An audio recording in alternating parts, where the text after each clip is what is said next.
Well, hello again, world, and welcome right back into my garden.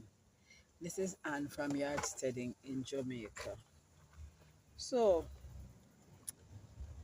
I tell you all the while that I am that farmer who an idea pops in my head and I do it.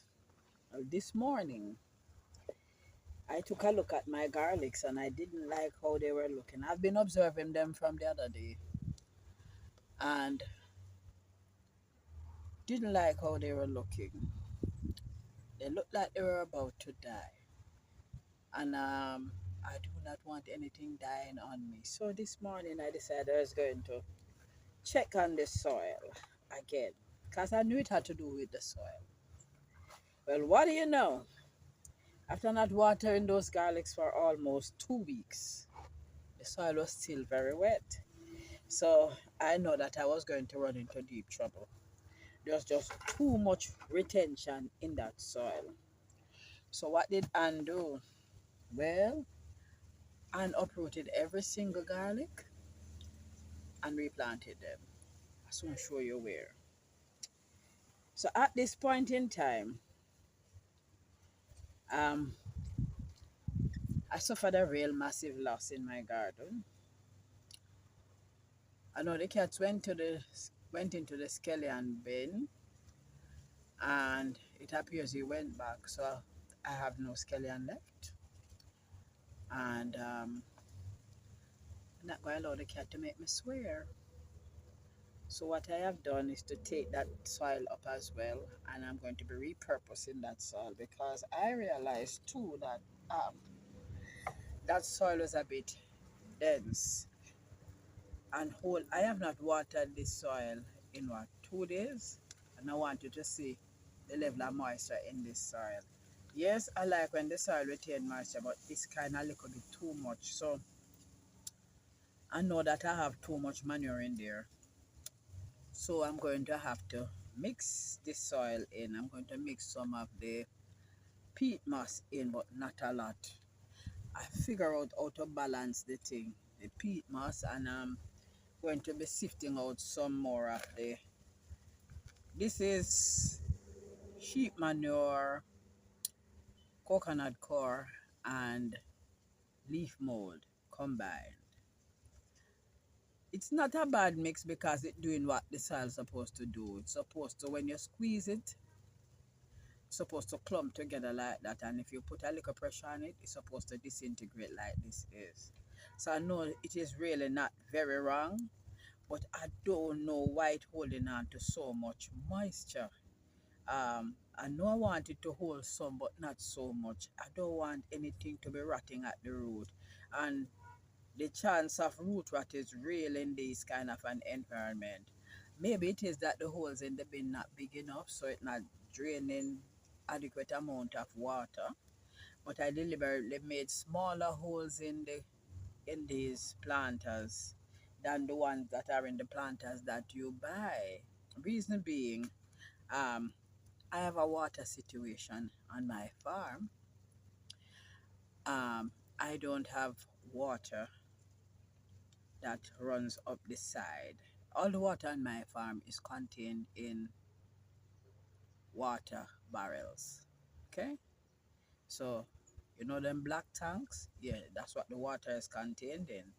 So, I have to be very frugal with the scarce resource because it is purchased water. I'll tell you the story of the water another time. But for today, I won't bore you with all of that sorry detail.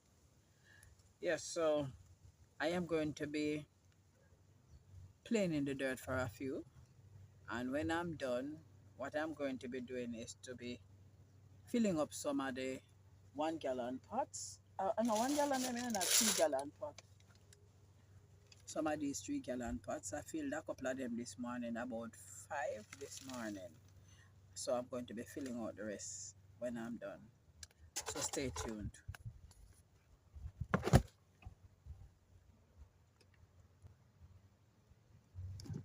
Stay tuned. So I am done with mixing up soil for now. Don't even think I'm going to full up the ponds. because I'm trying to find something and I'm not finding it. I'm still looking for my flower seeds, y'all. So these are the garlics. I lost one.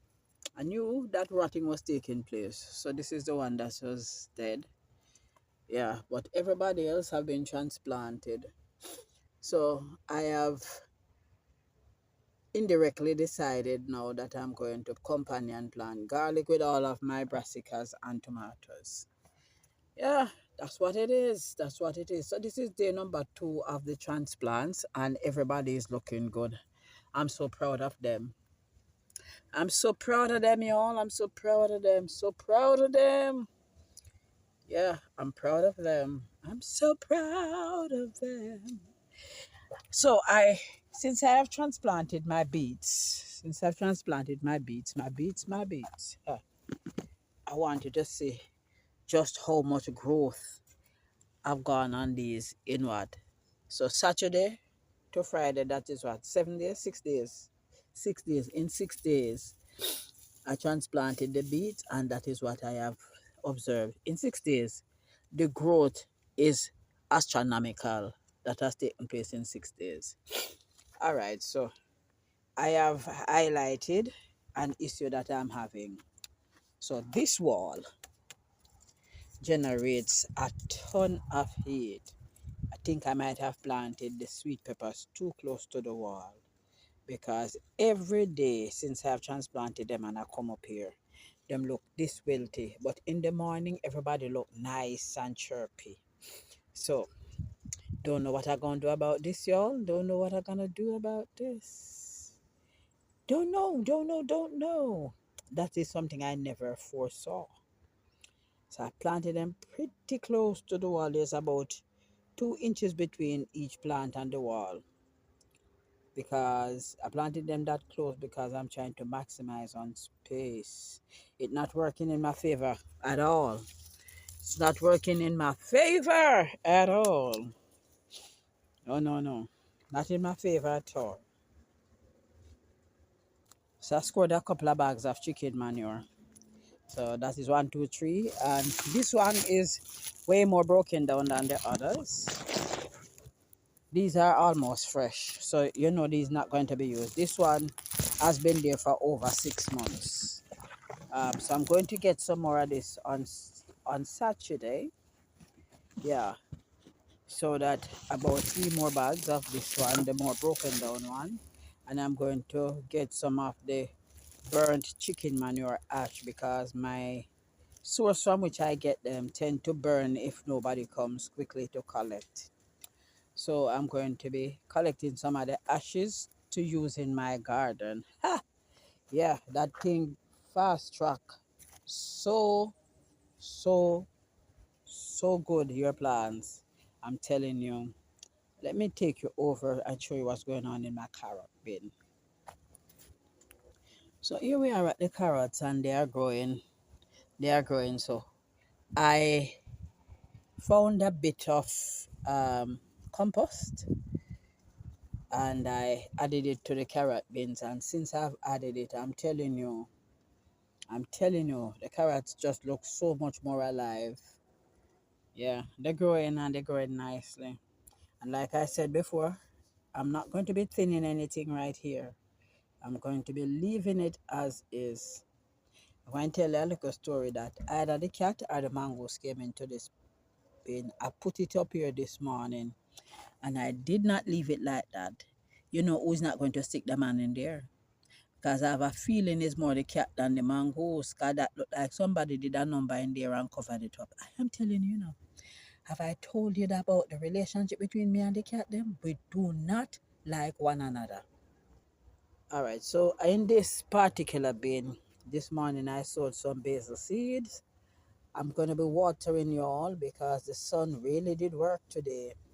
So I have this old, what do I call it? Bed frame. It's from a crib. So it name crib, yeah. The thing where they put the baby them in a crib, yes. So it's a crib mattress holder on her thing. um, so what I did was I put it atop. It never long enough to cover the whole of the frame. So this is where my chayote is going to go and grow. Oh yes. So that's my chayote thing. Let me show you what else I did. I think I'm going to take this one down though. Okay, I put this, but the reason why I'm going to be taking it down is these mesh hole are too small, so I'm going to take it down. I want space like this in between. Yeah, I'm gonna mind them space in here, but this I just might leave it up there now because it's bean and the bean can drop through the little hole and then it grow big, don't? Maybe. I need to add the string portion now so them climb up and then them come over. Yeah, yeah. Banabis are going to run a front, you know. Yes, man. Show you the banabis yesterday. And the beans definitely soon start put out tendrils now. They soon start put out tendrils. So before they start to put the tendrils up, no later than tomorrow, I'll be beginning to set my strings up so that my beans can climb up their stalk. Yeah. So these are definitely salad tomato. You see how big they what I'm called that portion here again? That hold the tomato in. I don't remember what name. Somebody told me once. Don't remember. That was a long time ago. Those are humongous. So I guess this is really a salad tomato. This appears to be a salad tomato as well. This one, I'm not so sure, 'cause it's not as big. Some of them big. Yeah, could be the salad tomato as well. That I'm still not sure. One of them, I really am not sure what it is. I don't know what none of them is. If you ask me what type of tomato, I can't tell you. But I know I gave them some potassium yesterday. You know, the banana peel juice and the banana, yeah. I did some of that and I gave it to all my fruiting plants, including my fruit trees. I did that one yesterday. Oh, so I do not know why the string beans that have just come up is if it's the sun that is scorching up some of the leaves, because I am looking at this leaf and it looks so very scorched. That is definitely sunburn. This is how intense the sun is. See, if you don't understand why I'm putting up the shade frames, because I know what this back of garden does. When you water these beds in less than 20 minutes, you can begin to literally, if it's not mulch, you can begin to literally see the moisture literally evaporating out of these beds. And that is why in this season, the shade frames will have to be up, and I jolly well might have to utilize the shade cloth that I have right now, because I put one in my cart, but it's not gonna reach here early. Ain't gonna get here early. It's not gonna get here early, so I might just see if I can source it locally. I'm not going back to Tool Road, folks. The tool don't have any UV resistant. So after 3 weeks, the tool start fall apart. Nah, me not another one there at all. So I just might, it's just that I don't really want to put 75% shade. I want to go 40, 50 at the highest percent shade, because I still want them to be able to get ample sunlight. I'm not trying to block out the sunlight in totality. I need them to get ample sunlight so that they can photosynthesize properly, and all the other things that need to happen via the sun will take place, and I'll grow fabulous looking plants. That is the whole aim here. Yeah. Well, enough ranting for an evening. Until we meet again on this very channel. This is Anne saying, have a good evening. I'm enjoying the garden. Hope you are. Things are changing. Things are looking up. Continue to like the videos, to share the videos. Subscribe to the channel if you have not yet done so. Leave a comment. I appreciate them. Press the post notification bell so you can be made aware each time a new video is uploaded. To all my subscribers, old and new, thank you, thank you, thank you, thank you so very much for making it yard setting in Jamaica. Have a blessed evening. Jagged.